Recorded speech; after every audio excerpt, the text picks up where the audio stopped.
And here we are after a few little technical hiccups. We're back on Tuesday Night Live, and I'll hand you over to our host, Pete. How you going, Pete?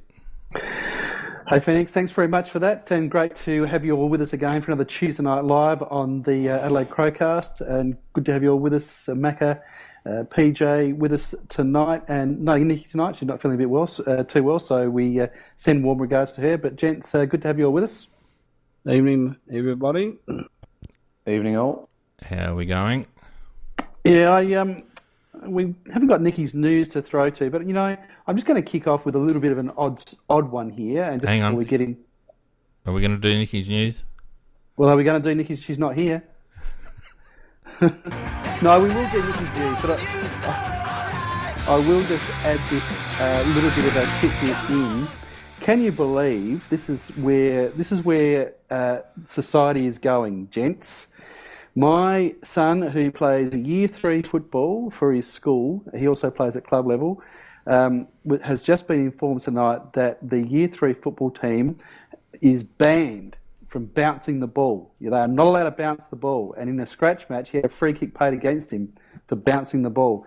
That's because not all kids can bounce the ball. So we have to actually ban a skill of the game from being used. What happens when kids can't kick? Do we ban that as well? So that's actually just where we are with schools at the moment. So I just wanted to give a bit of a shout out to that. Is that the biggest load of bullshit you've ever heard in your life? Pete, this has been happening in junior footy now for a few years. There's been a steady scaling back of allowing anyone to excel, any kid to excel at any aspect of the game. And I used to coach, as you know, junior footy, and I haven't coached for ages now. And yet, even back when I was coaching, we used to have arguments about the dumbing down of the game, the age-old question of tackling at younger levels, etc., etc. And I'm sorry, but I'm going to say it. It's because too many were involved in making the decisions about football. And luckily, Nikki's not here tonight to hear that one. No, but it's true because they're all with you. Worried about their kids, and we have this culture of everyone, getting pats on the back for participating. And I don't disagree to an extent. I think it's important that all kids are encouraged to participate. And when a couple of kids dominate the proceedings just because they're at a more advanced level physically or what have you, then it can alienate the other kids. But there's a line to be drawn, and at the moment, as your situation there with your lad highlights, it's just gone far too far the other way. And I'm sorry, but I'm not being sexist by saying this, but women by nature are nurturing people. They look after their kids. They want the best for their kids.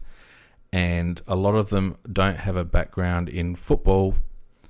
And as a consequence, they have a lot to say with regards to how the rules are made up. And unfortunately, it's having a detrimental effect, in my opinion.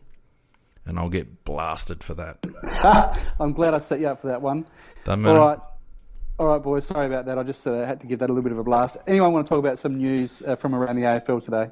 Well, there's a little bit of news. I suppose one of the biggest items was Paul Hogan of Melbourne. He has been diagnosed with testicular cancer, and but hearing what he's got to say, unfortunately, it's operable, and apparently it's one of, if you're going to have a good cancer, it's one of the better ones. I mean, as a cancer sufferer myself and in remission, I feel for him, and if anybody who gets cancer, because it's not a nice thing to have, because, you got to hang it over your head for the rest of your life if you're only in remission. But in his case, I think that hopefully they can cure it. Harley Bennell, he's in the shit as usual. I read what he did, and I didn't think it was that bad. But anyhow, they've taken a really hard line on him, and it was more about the state he was in when he was doing it, I think. There was a perception that he might have been a little bit under the weather. Okay, that makes a little bit more sense because he was only giving advice at 3/4 time or whichever break it was to a fellow brother, and which you'd think is okay. It's probably not what he should be doing, but it's reasonable in the sense that if he's trying to give advice to a player what to do. But I saw the footage, and it wasn't a good look. Okay, so I didn't see that, so I didn't have that advantage. But $10,000 is suggests that there was something more to it than just him sticking his nose in where it wasn't desired. What did Freo give up for him? I don't think it was a second rounder. I don't know. Someone on the chat might be able to help us. I'm not sure what they gave up. It was too much though. I thought he was One a of the first biggest rounder. busts. Sorry, Pete. That's all right. One of the biggest busts, surely. Absolute bust. Yeah, Probably since the lad that Hawthorn took a punt on, although they didn't really spend a great deal on, what was that lad's name? He was also from WA. You mean Jago Amiro? No. The Indigenous lad that they got.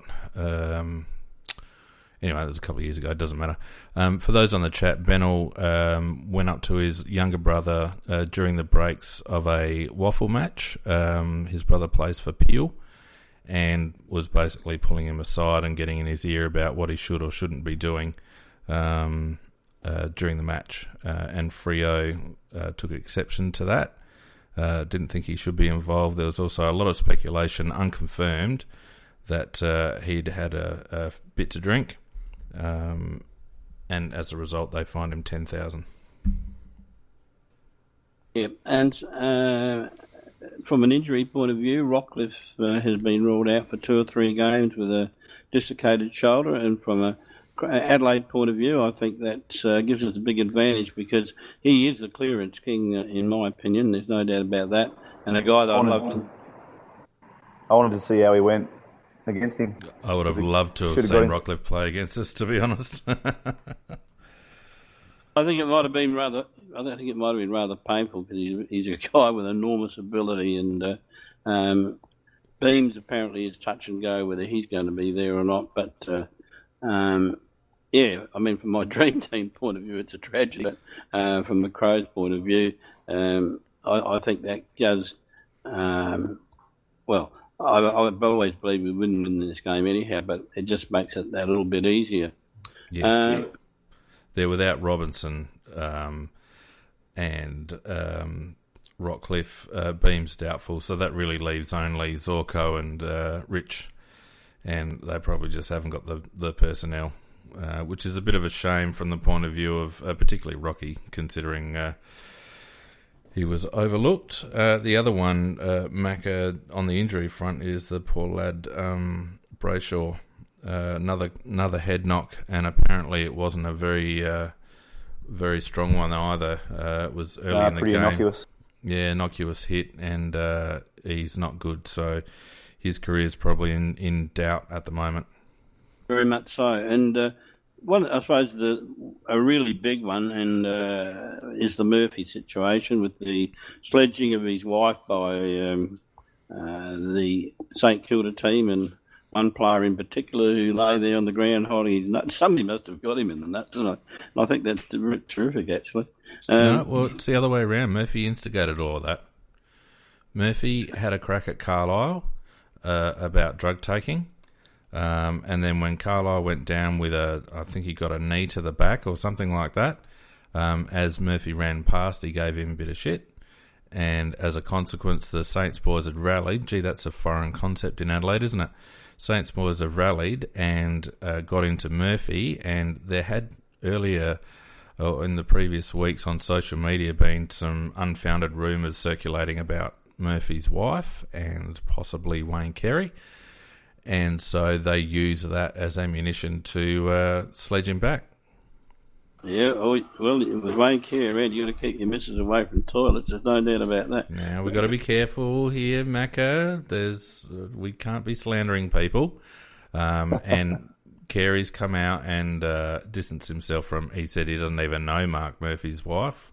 And you got to take him at face value, and if it's found otherwise, then he's the one looking like a dickhead. But as it stands, they're unfounded social media rumours, and Murphy took exception. Now, what I'm worried about is the whole uproar about it, because, you know, St Kilda have come out and, you know, felt the need to provide some sort of an apology. You know, there's been massive commentary about it. Mark Murphy spat the dummy on Twitter about it. Is it an indication of new social standards, or are we all just getting a bit soft? Well, this is why I left this item to the last on the agenda that I could think of, because I think it's one that's up for debate. And as a player, when I played, anything went. And I mean, it was a weekly event by people to suggest that they'd had sex with my mother the night before, or my sister. And I always used to reply, you know, yeah, they said they had a dud root last night. And I never thought nothing of it. But it's innocuous rubbish. And it's just it's different time. It's different times these days. You know, young 19, 20, 25-year-olds have grown up in a bit of a different generation, and they're, I don't know, you might say they're softer, but they grow up with a bit of a different culture. Anyone who's involved with kids now and with teenagers and young men, they learn differently, speak to all the coaches and that, and they say that, you know, you can't speak to them like you used to. They're more about, you know, group involvement and less independence and things like that. It's just a bit of a cultural thing that a lot of people aren't used to. Well, it might swing back, Fane, to what you were talking about earlier about because really the angle of the offence that was taken related to Murphy's wife, the fact that she's suffered through social media, and the general sort of denigration that she sort of, you know, had out of it. So that probably carries on to carries through from what you were saying. Look, I think so. I mean, I guess we're all far more exposed than you know, people these days are far more exposed than we were back when we were kids. You know, what went on field stayed on field, and whereas these days everything gets tweeted and, you know, all the rest of it, and it doesn't take long for rumours, founded or otherwise, to be spread around, and once things are printed on the internet, it's generally the onus is on the individual to disprove it rather than the other way around. So, you know, perhaps it's a consequence of that kind of society that we live in, but I just feel like no, I don't really want to get into any sort of social commentary, so let's just move on. I've already canned women. What else am I going to do? Like, I might as well just leave now. We should probably move on from the news. I might just give myself the last word. I did want to give a shout out to one of the earlier news items and wish all the best to Jesse Hogan and his recovery. My father died of testicular cancer in 1963. Back then it was an incurable disease, and I think that obviously the advances in treatment are just so phenomenal that we see now that it's barely even rates any chemo. It's just an operation, and Melbourne say that he'll be back training in about 4 to 5 weeks' time. So that's outstanding news for him, and better to be around these days than 1963. That's for sure. All right. Moving on from that, we should probably have a look at the absolute debacle that was Saturday evening. This was, in my respectful view, a far worse loss than was the week before against North Melbourne. North Melbourne, we were never in that game. Saturday night, this was a game that we had control of. We were almost 4 goals up, and we somehow conspired to lose on the back of a 9-goal run at that point. There's been a lot written and said about the softness of the Adelaide midfield in particular. There's a couple of points I just want to make before I throw it open to everybody. One of those is that I have it on extremely good and sound authority that the players were very, very banged up after excuse me, after the game, they were scratched, they were sprigged, they were marked, they were, it was apparently, it was a pretty bad sort of a scene down in the change room after the game. So there is no doubt that we were physically attacked and bullied and all of those things. And the fact is that we didn't cope with that, and we had no answer to it. And I thought the second point that I want to make, and following on from that, is I thought that the comments from Jordan Lewis this evening on 360 were most interesting, and that was that they showed some footage where Lewis at the start of the game took it upon himself to run through Sloaney and give him a forearm, and that was to set the tone for the evening. And Lewis responded with, yes, he did do that to show some leadership and to make sure they got behind the plan. And the plan was that it was the fact that they did not believe that, with Sloaney being such a great player, that Bernie Vince should be allowed to just go one-on-one with him, that Sloan was a team responsibility. And so, as Robbo pointed out, that we had an inverse situation whereby rather than the team that Sloan belonged to standing up for him as a team, we had the team of the tagger standing up for him and making sure that his job was as easy as possible by getting into Sloan as a team. And I think that really says it all. It says it all about the mindset of the Demons, and it says it all about the mindset of the Crows.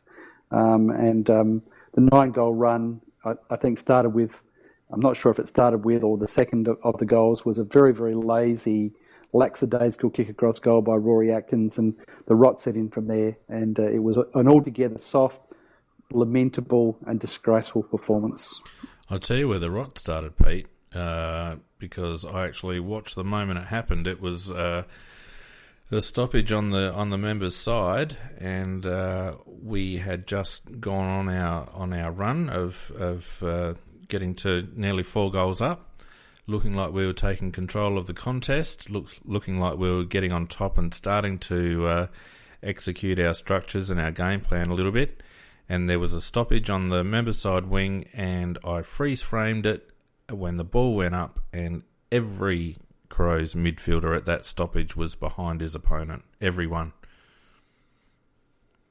To me, if you're on a tear, you're hungry at it, and you're getting in front of you're not allowing your opponent first look at it, and every Demons player was in front of his Crows player at that stoppage. And it was indicative of how insipid our midfield was all night. The most noticeable thing for me was at the start of the game, whenever the ball hit the deck and it was our turn to go, we were looking sideways. As soon as we got on a roll and we were playing our forward thrusting game, we got the ball and we looked straight up for about half an hour for the second half of the first quarter to the first half of the second quarter. Every time we got the ball, we looked up, and then as soon as they put some contact on us, every time we got the ball, we looked sideways. Douglas, McKay, Menzel, even Sloaney, every time they got the ball, they looked sideways, which is a sign of a scared team. And we basically we wilted in a Sando-esque style, which was, I did not think we had it in us anymore. Yeah. Very hard to argue with what you said there, PJ, and the way I saw that we were just physically bullied out of the game, and the comment that Pete made, I believe, 100% would be true, because they hit us very hard. They obviously they laid a lot more tackles than we did, and they tried to hurt, and I thought we were soft as butter, quite frankly, and with the Sloan situation, as I said on Sunday night, I was disappointed on 3 fronts. I was disappointed in Sloan's lack of originality and effort himself to actually free himself or to actually play a different role, perhaps up forward or whatever. So I was disappointed with him. I was disappointed with his teammates who did nothing at all to help him out. And I was extremely disappointed with the umpiring who gave... I saw Sloan hit across the head, grabbed around the neck, held by the Guernsey, held by the shorts, and the free kick count for Sloan was 1 for him and 5 against. Yeah. Here's a damning statistic. On the freeze, we Sorry, Finn, you go. No, all right. Clearances, we lost 38-49, but when you break that down, we actually won the stoppage clearances by 1. We lost centre clearances by 6-18, so they tripled our centre clearances. And I just want to make a couple of observations, and we did touch on it a bit on Sunday night, Macca, but I don't know what's wrong with me, but I actually went and had a look again, and I focused again on the midfield work. Now, Macca, you were a midfielder when you played, and Pete, you've played, PJ, you've played, I've played. You know what you do when you're not quite switched on. You tend to... Football's a game where you can make yourself look very busy doing nothing. D-Mac's an example of that. But you can also make yourself look very unlucky, and the way... When you're being lazy in the midfield, you tend to... At stoppages, you tend to run where you want the ball to go rather than where the ball's going to go. And if you have a look at the movement of Sloane and Brad and Matt Crouch, they were not actually roving to Source's taps.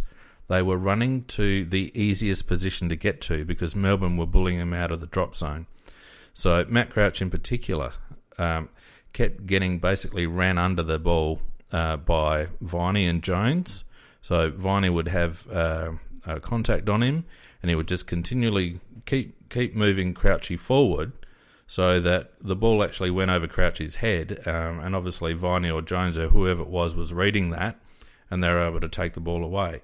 Or else they were just running to the like moving, I should say, at the stoppages to the clear space, but the ball was never going to go to that space because Melbourne were crowding up where the ball was actually going to drop from Source's taps. It's absolute laziness, and everyone who's played footy has probably done that at some stage in their footy careers. I know I've done it, which is why I was able to recognise it, and it stuck out. When you really have a look at the centre work, it sticks out like dog's balls. Well, I was always a mugger on the bottom getting kicked and hit, but... that doesn't surprise me. But you know what it's like, Macca, when you're not switched on and it's getting a bit tough inside, there's a tendency to just try to speculate a bit, and you tend to run to where you want where the ball is going to go to, where it's going to be easiest for you to get the ball, if that makes sense. The path of least resistance. Yeah, that's right, Peter. Oh, no, I've seen plenty of players do it, and perhaps I was guilty of it unconsciously, but... I loved the scrap, actually. I loved the physical side of it. Yeah, but we're talking about the Crows, and I'm trying to give you an example of what Matt was doing and Brad was doing, and even Slaney to a degree. They were moving to the clear space, which was the easiest spot, but the ball was never going to go there. Matty Crouch, you raised a very good point because they actually bodied him out. You're quite right. Not with the hands, but with the hands out, and sort of chesting him out of the way. And you're quite right. But he never piked it. He was actually competing or pushed out the way. But he only had 9 contested possessions for the evening, so I don't know whether you can say he didn't pike it. I don't actually think he was intense enough around the contest, and 9 contested possessions shows that. And I don't think Matt Crouch is a very good reader of the taps. I disagree. Normally he is, but perhaps he wasn't totally switched on, perhaps as he should be. But you're quite right about the others because, we just got slaughtered in the midfield. It was just they took it away with ease. That was the part that I didn't like, and I think you're right. We were probably standing in very unlikely positions, and none of our blokes were moving at the contest. They were flat-footed. You watch the Dees on Saturday night, and it's the classic Sydney style where they're always moving. You watch Kennedy and Jack and all them at their peak. They just don't stop, and that's why they're guns. We were just flat-footed. Another thing that when you're struggling in a match and you can't get near it, you can't get near the ball, particularly in the forward 50, is to play in front. Yeah. Now we had Josh Jenkins and Walker and even Lynch. Just they're feeling for bodies that aren't there. There was no confidence at all. Jenkins a couple of times was, one where the crowd was howling for a free fall where he got held. He was behind his opponent. Like, he's the forward. They need to be in front of their opponent. I think that's a good point. PJ, and it leads me to something that I did want to raise, and that was, Finn, if I don't know if you've got the stats there, but the last time and I can't remember the actual number, but when I checked last time, I reckon the inside 50 count, there was a great differential. It might have only been 2 or 3. Sorry, I do have it here. Just one moment. Shit. Where's it gone? Keep talking, I'll find it. So a lot of people say, it doesn't matter, and because, there's no point looking at the I-50 count because, the delivery wasn't good, blah, blah, blah. Well, I just want to the midfielders copped to pasting as they should, but I do just want to put the spotlight on our forward line a little bit. And I'm just wondering, really, do we ask the question that are they front runners as well, in the sense that, does everything have to be on a silver platter? We don't seem to have anybody there that can. No, I'll take that back. I won't say that we've got players that can't make something out of nothing. We have, but maybe they just didn't raise themselves to the level required on Saturday night to take advantage of the opportunities that were there, and didn't do enough to keep the ball in once it was in. And so I think that the midfield has been rightly slammed, but I don't think the forward line can escape some criticism either, because what those stats show is that regardless of how it went in, the ball was there, and that just wasn't. They just weren't as efficient as what Melbourne were when they got it forward. It was 49 to 53, Pete, and they had 22 scoring shots to 21. So there you go. Yeah, but I do think though the stat that Phoenix handed out for clearances from the midfield at the centre bounces, they always say you win the midfield, you win the game, and that worked out being the case for Melbourne. Coming back to the point you were raising, Pete, there were members of our forward line that were, well, first of all, Jenkins was a disgrace. That's all I can say about his game. He was as soft as butter. Phoenix and I pointed out on Sunday, if you do look at the tape, I couldn't stand looking at it again, but if you look at it, you would actually see that he actually stands watching contests rather than that. He's got the big body. He should be there in there crunching and crashing away and making it easier for the little blokes, and yet he's standing there watching the little blokes having to fight, 3 and 4 players. I thought he was. If you were picked on his effort for the game, he wouldn't get a game this week. Jenkins is playing poorly. I actually did do that, Macca. I watched the Kangaroos game again for some stupid reason, and I watched the Demons game again, and I watch our losses now closer than our wins just to see where it all goes wrong. Jenkins like the ball's coming in from, say, Atkins on the wing or whatever. Jenkins trails his opponent. That it's just. He's playing like the defender, and he doesn't have, when the pressure is on, when the heat is on, he reverts to type, and he just can't. He's not a natural footballer. He can't naturally get front position. He gets it when it's going well, but he just doesn't work hard enough. I've said for 3 years now, PJ, that Jenkins is great when the ball or when the contest is on his terms. So when things are in his favour, he's got front posse, or the ball bounces the right way, or he gets one over the back, he looks $1 million. But when the contest isn't on his terms, then he's actually got to assert himself and apply a bit of pressure and accept a bit of body contact. He's nowhere. He's useless. Absolutely. Yeah, and Lynch probably shouldn't have played the game because he did have the concussion the week before, and by his own admission, and hats off to him for being owning it. He did say to the media that he played a very, very poor game. Just on what Pete mentioned earlier, I reckon the only bloke that we can forgive for trying to be speculative and creating something out of nothing is the bloke with the track record, and that's Eddie Betts. But if you watch Jenkins and if you watch Tex when things aren't going right, Tex is a shocker when things aren't going right. He'll he does that, try to nudge his opponent under the ball.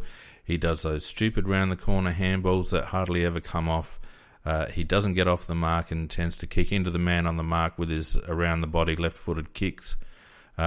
He what they've actually got to do is actually play the percentages when the heat is on.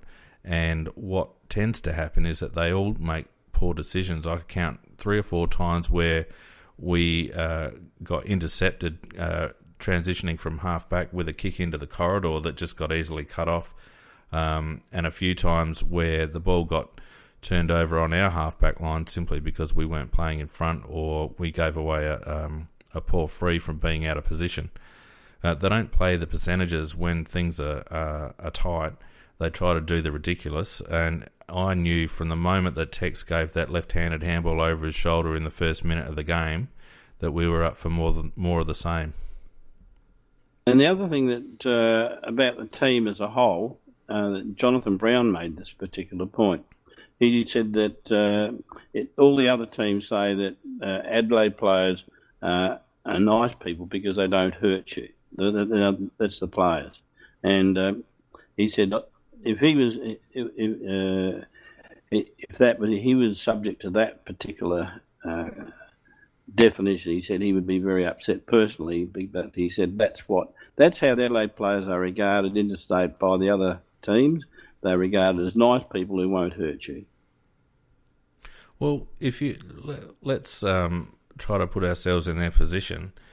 If you were playing for an AFL team and you were getting subject to, inside heat, and you'd been found out as wilting under pressure at the contest, to the extent where media commentators were labelling you words that kindly translate to you being soft, you'd be feeling pretty bad about things, and you'd actually want a response. And yet, last week when Rory Sloane was on Triple M, Andrew Jarman of all people put a fairly good question to him, asked him whether we had a problem with our first quarters, to which Sloaney said, no, we don't.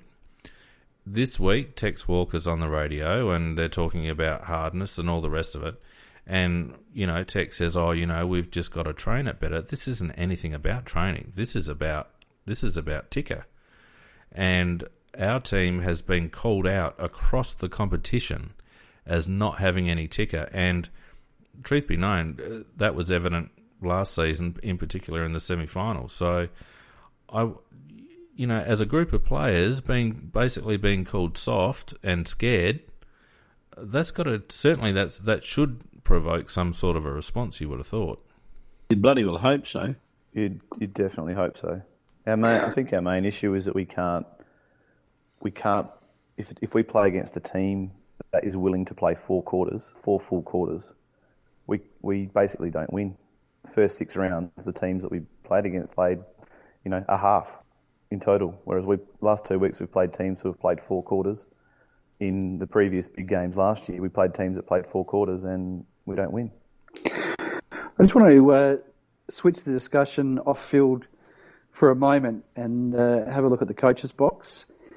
2 weeks in a row, we've had a run of 10 goals and then a run of 9 goals. There seems to have been no input, no capacity to respond from the coach's box. Just to, we've talked about the Pike reset, and Pike reset doesn't seem to have translated into the last 2 games. What do we think of how Don Pike coached? We put the microscope on him a little bit last week with that 10-goal run, and no action from the coaching box, and once again 9 goals and nothing done that I could see, nothing perceptible that I could see that was done to try and halt that run. Well, I didn't like the fact that basically we didn't change our defensive structure towards the end of the third quarter. So all night they had a normal loose small player back who was Hibberd, but they also dropped a tall back. We had our usual sort of Brodie Smith-led combination of loose back, but we did not drop a tall player back at all during the run. We should have done it. And they should have been available too, PJ, because Brisbane started the game and played most of the game with 2 loose guys in our forward line, totally cluttering it up so that there weren't those spaces to kick over the top, which we've been renowned on running onto, etc. So it made it our forward line is just a contest for those that really wanted to get it the most, and with them having the majority of players back there. But having said that, our loose backs were coming up too high, and so many times Melbourne got the ball over the top, and it looked like Adelaide going into attack with that big open forward line and loose players everywhere. I just thought we were totally outcoached, thoroughly smashed in the coaching department. Goodwin's this is his first season, I think, as the coach, although he's been in the assistant coaching chair alongside a master coach.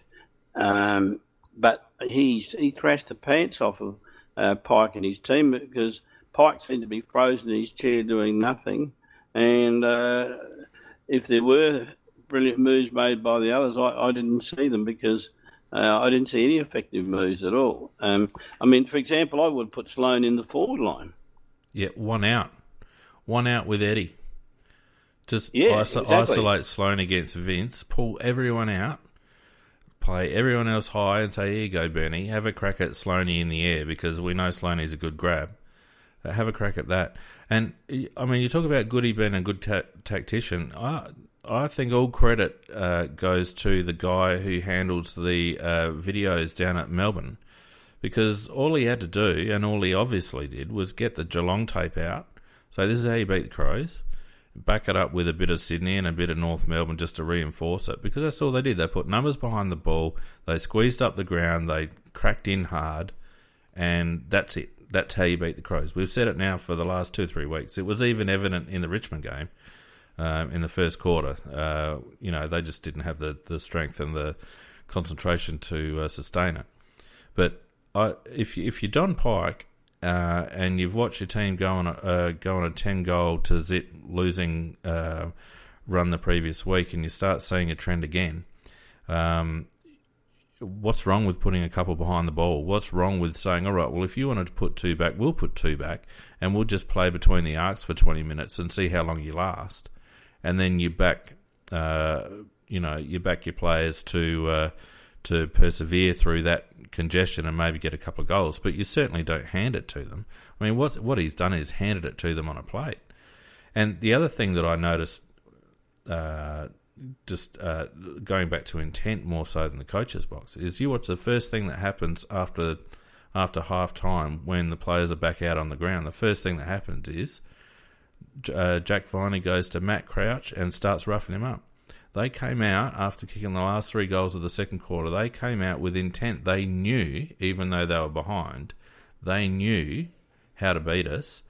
And having blanketed Sloane, they just decided to rough Crouchy up at the first couple. Again, no one flying the flag. And as a consequence, they kicked, the first 4 or 5 goals of the third quarter. I agree, Phoenix. Playing devil's advocate. So we're 28 points up with 9 minutes left in the second. So we had complete control of the game. We had control of our forward half. We had the ball in there. They had an inside 50. Do you say, as a coaching group, okay, we've struggled early and we got ourselves to 28 points up? They kicked 3 goals at the end of the second quarter.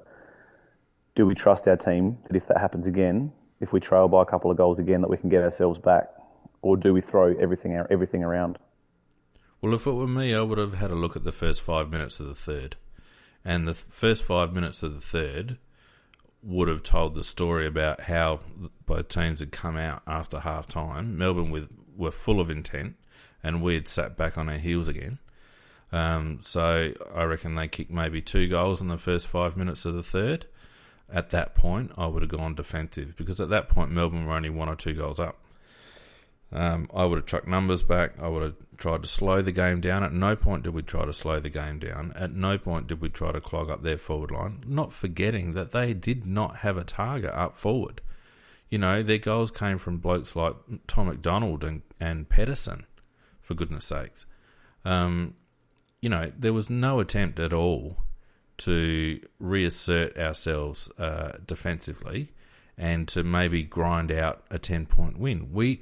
The thing is, our whole team, including the coach's box, want to win it our way and if we don't win it our way, we get smashed, and we're not actually willing to win ugly or play a different style. We just continually try to seagull on the outside and win on run the rebounds. Totally agree. Yeah, I thought it was a pretty poor performance from the coach's box, and I don't know. I just feel a bit dejected in the sense I just don't feel like we've learnt anything over the last couple of years, and I thought the comment that haunts me, Fiend, was the one that you made I think 1 or 2 weeks ago, and I thought it was an excellent point, and that was, let's go back and look at how many games in the last, even go back the last 2 years, how many games have we lost, or we've gone down fighting, and we've been in front for most of the game, and we just, we're a bit unlucky, and we just lose it at the end, or we just fight it beaten by out. a better side on the night. Just beaten, as you say, just beaten by a better side on the night in the end. But we seem to rack up losses where we don't turn up for periods in the game, where we're scored against heavily for periods that end up locking us out for the rest of the game. So there just seems to be a lack of will at certain points, and I think that, as you say, if we haven't got the game on our terms, it's almost as though we just. And look, I'm sure the players don't necessarily think that, but that's just the way that it appears when you're watching the game. It's a very, very bad look, and it's happened so many times in the last couple of years that you just think, is it just this playing group? Do we, is it just a fundamental problem that we've got with this particular group of players? I don't know. But Red League Crow on Big Footy put up a bit of a post regarding that question, Pete, during the week, and I'm working from memory, but I think of all the losses, we had one under 6 points, one or two under 12, another one or two under 20, but I think we had half a dozen over 30 points in the last 2 years. So out of all the losses that we've had in the last couple of years, and there haven't been that many, we've won more than we've lost, but half a dozen of them have been over 30 points. Well, we've just given up the ghost. Yeah. Yeah, it's a real indictment on the playing group, that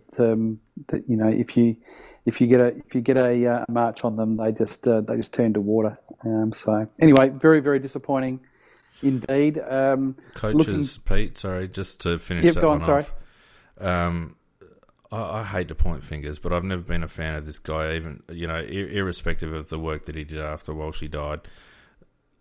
Our midfield plays how Scott Camporelli used to play, and Scott's had a long time with that group, and I just wonder whether it's time for a new voice. I said on the boards during the week, I bet you when we do match simulations, he's throwing the ball straight up in the middle.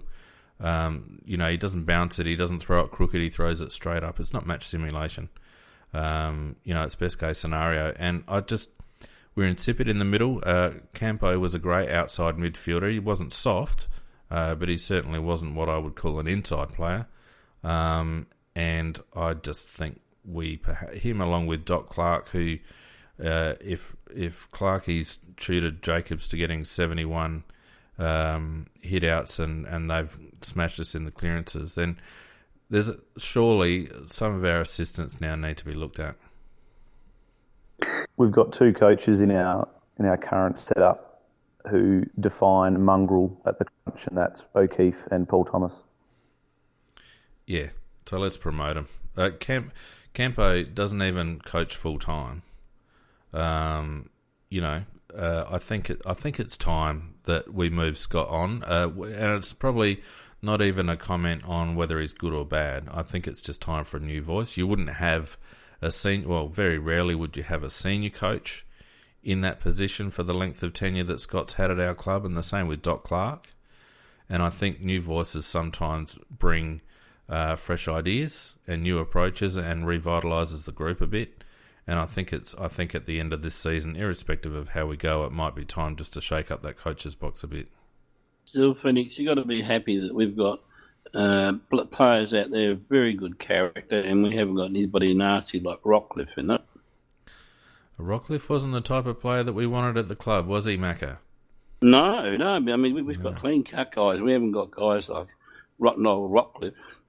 Yeah, and not the type of player and not the character. But, Jesus, I wouldn't mind his 35 possessions every week. It's true. He could say what he bloody well liked if he played for us, as long as he kept getting those numbers. I also heard Choco Williams saying during the week that we're no chance to get Dustin Martin. That Dustin Martin will not come to Adelaide. What would he come to Adelaide? Pardon? Why would he come to Adelaide? Well, none of these guys will come here. But the question was put to him on the Footy SA show whether Adelaide. They was commenting that Dustin Martin would be would be the type of player that Adelaide needed, and Choco basically said there's no chance that Dustin Martin would go to a 2-team town because he just doesn't need the scrutiny. Well, he won't come. He won't come here. All right, folks. Long, he's not here, but are we doing the Cockwomble Award this week, or why don't we do the Cockwomble? I'll just play it in the background while we're carrying on. Got any nominations? There's plenty, I suppose. No, I just thought I'd introduce it. That's what was the thing about. I didn't notice this, but one of you guys might have. Apparently, the emergency umpire that came on in the Crows match couldn't actually run out the ground, and we were only getting umpired by 2 umpires in the last quarter. No, he came on. Yeah, so he umpired SANFL. Did he umpire SANFL that morning? Yep, and he couldn't go on after. He was only on for a short while, and he couldn't go on. He was cramping up, I think, and when he went off, and the second half of the game was basically umpired with 2 umpires. No, that's a joke. I'm surprised not more have been said about that, because that's disgraceful. Well, you can't have 5 umpires. No, but if you're going to have an emergency umpire, he's got to be able to run out the game. Otherwise, he shouldn't be the emergency umpire. So you're saying we had an emergency umpire who was an SANFL umpire who had umpired that day? I think he had. I don't know whether he did or not, but it has been suggested that he did. But I'll tell you one thing, he couldn't run out the game. He ended up cramping up very quickly. He's only out there a very short while. I didn't even notice that. So we only had 2 umpires for the second half. For the last quarter, I think. What a joke. You know, in a physical game where there's lots of scragging and niggling and behind the play stuff and off the ball stuff and, you know, holding and all that, if ever there was a style of game that needed 3 umpires, that was it. As I saw written humorously elsewhere, that the game started off with 4 umpires and ended up with 2, so there should have only been half the number of errors when there was only 2. It's probably why the free kick count was pretty low. So who's getting the nomination out of that debacle? Well, it has to be the umpire. I suppose I've got another one. I suppose it depends what your opinion is. Is that it seems like the AFL are very, very close to confirming a 17-5 fixture for next year. I thought the conversation had changed to 18-4. Okay, it was yes, it's some sort of combination of that. It's close. When you say 17-5, meaning play everyone once, and then you play everyone once, and then you divide the competition into 3 groups of 6, and the top 6 play each other once for 1, 2, 3, 4, 5, 6. The middle 6 play each other for 7, 8, 9, 10, 11, 12. And then the bottom 6 play each other for the remaining positions and picks and whatever they want to give out. How does that affect the showdown situation? Well, there'd only be 1 every year, locked in. So is there a Cockwomble nomination coming out of that? Gil McLaughlin for being a dickhead. Gil McLaughlin, are we putting up for Gil for that? Yeah, we could probably nominate Gil just for everything, really. I don't know what we all thought about the China thing, but I think that whole thing was a cockwomble. Whoever declared that the stadium was a sellout was a cockwomble. And Koshi's got to get a nomination for trying to convince people that the only reason there was empty seats is because they were out in the hospitality tents. Yeah, given that there was no beer served at the ground, I don't know what the hospitality was. Oh God! Well, you can't say fried rice because then we're racist. So That's right. I was gonna no lemon chicken jokes. I was gonna say spring rolls. I've already whacked the women. I may as well whack the Chinese as well. But I mean, seriously, that was a poorly attended game. It wasn't a very good showcase. Did Gold Coast end up making it there, or did they not turn up in the end? Perhaps that was a local Chinese No, they didn't team. turn up. I didn't see him. They had the Chinese colours on. Perhaps that was a Chinese team. Well, ironically, the most supported player out of the whole thing was the guy that they reckon looked like Buddha, Gary Ablett. So they were all barracking for the bald guy in the red jumper because he looked like Buddha and he was in the national colours. Yeah, Well, I'm going to go Koshy for his comments relating to the hospitality tent. Everyone was Yeah, I'm happy out with that. drinking beer and eating lemon chicken, and no one was sitting in their seats. Can I just throw an addendum into that? And I just handcuff him to Gil McLaughlin so they can share the award, because if you heard Gil McLaughlin trying to explain where people were, well, I think that put Koshy's definitions in a much superior state. Gil, when I heard Gil's definition of where they were, and at the end of it, somebody said, "What did he say?" I don't know. That's probably Cockwomble, though. Yeah, they're both worthy of it, I think. Anyhow, but look, everybody sort of loves to hate Koshy, so let's give him the award. Yeah, Give it a Koshy. Koshy deserves it.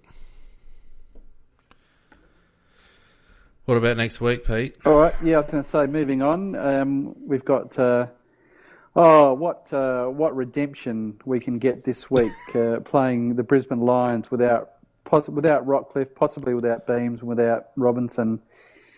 No doubt, my view is that we should retain faith. We should keep faith with the players, because I reckon they could respond this weekend, and I reckon they could go up there and they could almost pinch a win and redeem themselves against the bottom side without three of their best players. woo bloody who, yeah. It's actually shaping up very similar to last year, where we had a pretty good start and then lost to Geelong and the Bulldogs in 2 in a row. We all got down on ourselves. Then we went up to the Gold Coast and beat Gold Coast by 80, and everyone was excited again. And that's what will happen, PJ. Everyone will be excited. The media will all get behind them because they're back, and they've repaid the faith that Pikey shows in them, because he'll make no more than 2 changes this week, just to probably to get Lever back in and possibly Riley Knight, but certainly Jake Lever. So 1, maybe 2 changes. That's all it'll be. We all know that, and they'll go up to Brisbane and they'll win by 40 or 50 points, and everything will be hunky-dory. And, it doesn't matter what we think in the end, or what the media say, or it's what's going on in the player's head. And if they are so self-congratulatory that they'd accept that as a sign that things are back on track, then they don't deserve anything. They've got to be a little bit more pragmatic and realistic about their self-assessments. And I don't know what goes on at player reviews, but if they do end up winning by 10 goals up in Brisbane, then I really think that should be the baseline. They should win by 10 goals, because Brisbane are woeful and they've got half their midfield out. Shaki isn't playing that well at the moment either. So, it's again another one of these games, and we've had 3 of them in a row where it's caught between a rock and a hard place. We're expected to win, and we should win, and the only if we win, it doesn't prove anything, and if we lose, it actually proves that we're not as good as we think we are. Yeah, and then another comment or a question really to the rest of the panel. Greenwood and Beach, they've been knocking the door down week after week, and we've had our A grade side go out there and look very pathetic for 2 weeks in a row. If at least one of those guys doesn't get chosen this week and a regular player get dropped, then that's really endorsement of Pike, of this group, that he's happy with what they've done, in my opinion. Do you guys agree with that or not? I totally agree. If Greenwood has to play this week, in my opinion, I think Wigg does as well. Now, Wigg has played a few good games in the SANFL. He hasn't ripped it apart. But you can't reward the performances of the current some of the senior players in our team. You cannot play David McKay. You just cannot play him. But they probably will. Well, you know they will. Sorry, I don't mean that rudely, PJ, but they will. And that's right. Greenwood should have been played 2 weeks ago. He should have played the North Melbourne game. You know, I believe it is just incomprehensible. The selection policy of this club since Pike's got there is incomprehensible, and he is hell bent on making sure that whatever happens, he uses as few possible players as he can. And we saw last year that by the end of the year, we had this marvellous statistic about how fewer players we'd lost, but they were burnt out by the end of the year. And we're on that same, and I cannot believe that we are on this same track again, where we have a core group of players, and no matter what the hell happens from week to week, it is just a case of we just continually back up and pick the same players. And we have guys running around the SNFL who we have no clue about. We have no clue of what they're capable of because they cannot get a game. And you can't. Sorry, my last point is you cannot say that these guys aren't banging the selection door down. No. They are. They're absolutely banging the door down, Greenwood in particular. I think it even extends further. If you have a look at how Troy Menzel played on the weekend, he was actually trying to be quite competitive. He was cracking in, and he was one of the few that was actually not shirking the contest.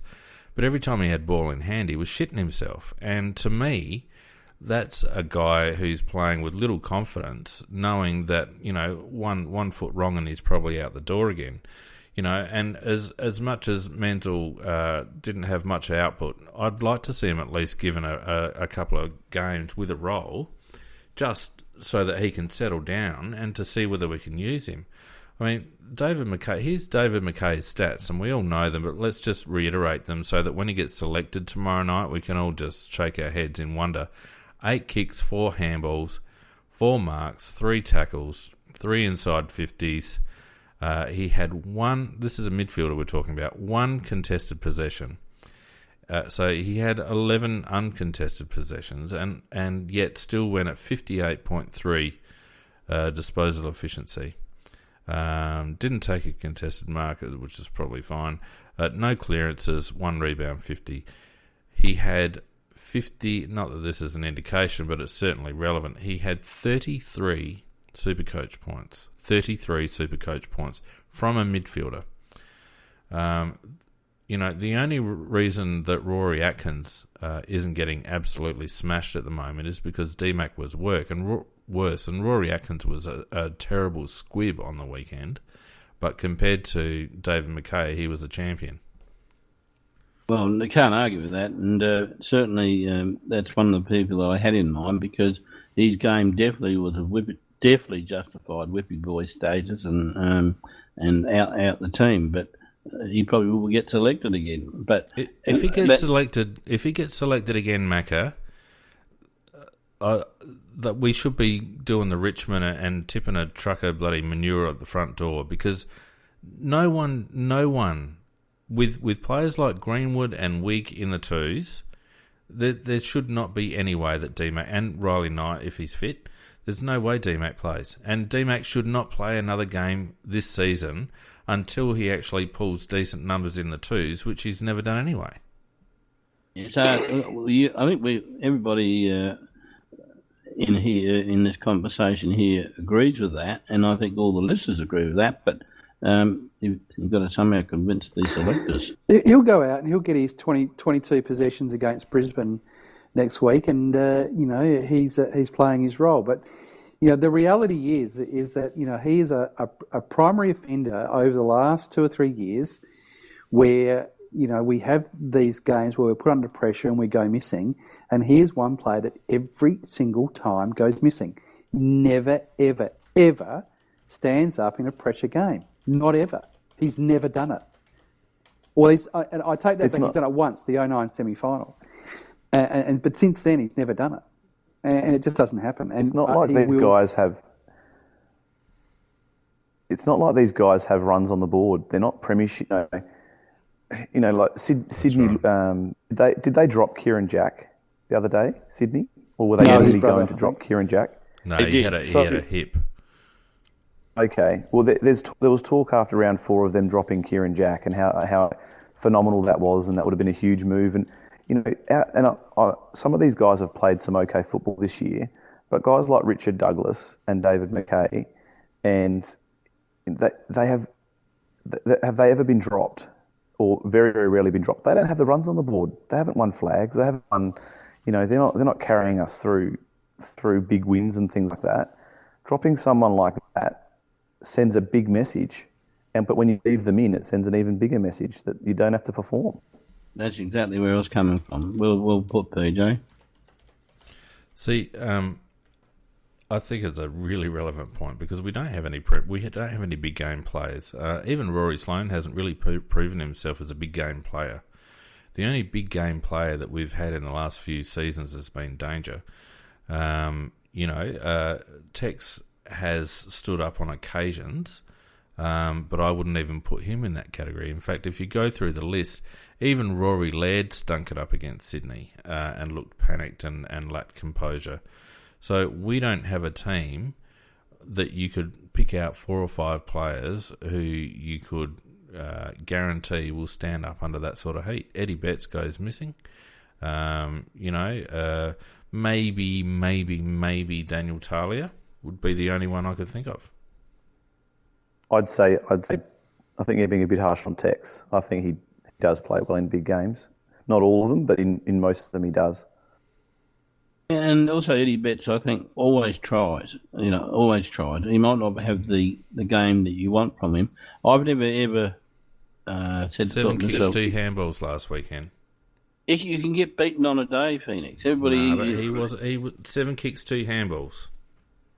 Do you think that? Do you think do you think there were a lot of opportunities that he missed out on that he should have got? I think he played up the ground for a reasonable amount of time and didn't get involved at all. It's the way he plays. He goes in with the one hand and he tries to strip the ball in tackles, and he does those speculative things, and that's okay because 50% of the time he pulls them off. But there are times when you just want him to do that, as I said about a few others at the beginning. You just want to do the high percentage stuff, and when we shifted Eddie up into the middle, we just needed him to get involved in the contest and like sharking and trying to do the tricky stuff. Is all right when the game calls for it, but the game called for just some good old fashioned football, not some speculative stuff. That might be valid criticism, but he's still not one that I'm going to shoot at because there were guys much before him that who had the primary role of being the midfielder, not Eddie, and who didn't do their job. Gentlemen, coming up on the hour, and I just I hope that we can see our way clear to do something on against Brisbane on the weekend. Although I just cannot feel, I think, more underwhelmed about a game of football that Adelaide has ever played than this particular one. I can't even guarantee that I'll sit and watch it. And it's going to be absolutely pissing with rain, Pete. Absolutely pissing with rain, apparently. As well. Well, there you go. We might not even win that one because we'll be out of our comfort zone again.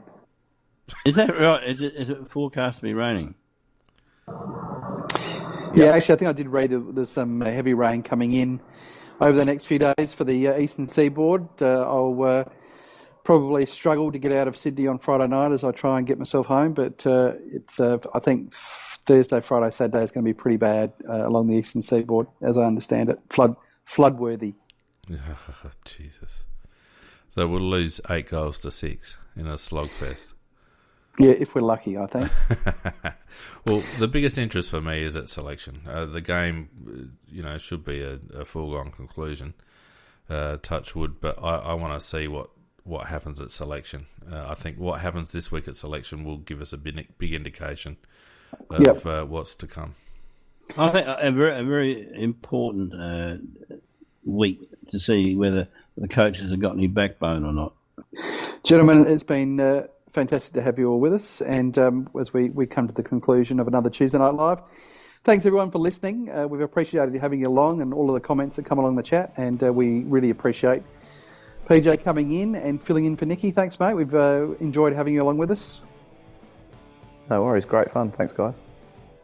Fiend, do you want to just give a bit of a call sign shout out that you're very good at doing? Follow us on Facebook and Twitter at AFL Crowcast, and that's all I can think of.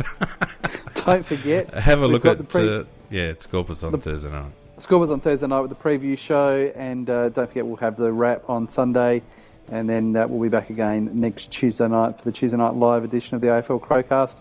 Great to have you all with us. Thanks very much for listening, and we'll catch you all again next week. Thanks very much, everyone. Good night. See you later.